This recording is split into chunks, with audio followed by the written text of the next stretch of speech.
लाहौर में ट्रेनिंग ते वियल सिंधी औरत एहलकारनि सां बद ख़िलाफ़ एहतजाजी मुज़ाहिरो करे मोटरवे ते धरणो हंयो वियो आहे। रेस्क्यू 1122 जी सिंधी औरतनि सां बद इख़लाक़ी ख़िलाफ़ धरणे दौरान ट्रैफ़िक मुअतल थी वई।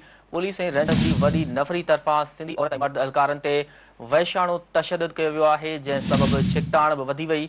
सिंधी एहलकारनि जो चवणु हो त ऑफिसरनि ट्रेनिंग ते आयल औरत पुलिस एहलकारनि सां बद इख़लाक़ी कई आहे। इंसाफ़ करण बदिरां धरणे दौरान वहशाणो तशदुद कयो वियो।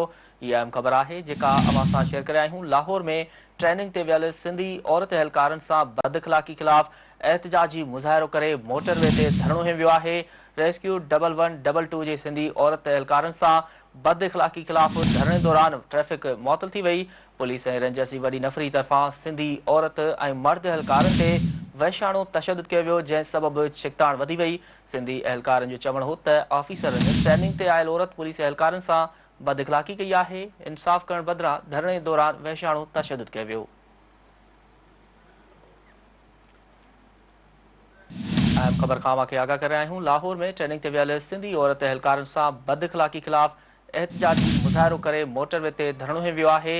रेस्क्यू 1122 जी सिंधी औरत एहलकारनि सां बद इख़लाक़ी ख़िलाफ़ धरणे दौरान ट्रैफ़िक मुअतल थी वई। पुलिस ऐं रेंजर्स जी वॾी नफ़री तरफ़ां सिंधी औरत ऐं मर्द एहलकारनि ते वहशाणो तशदुद कयो वियो, जंहिं सबबि छिकताण वधी वई। सिंधी एहलकारनि जो चवणु हो त ऑफिसरनि ट्रेनिंग ते आयल औरत पुलिस एहलकारनि सां बद इख़लाक़ी कई आहे। इंसाफ़ करण बदिरां धरणे दौरान वहशाणो तशदुद कयो वियो।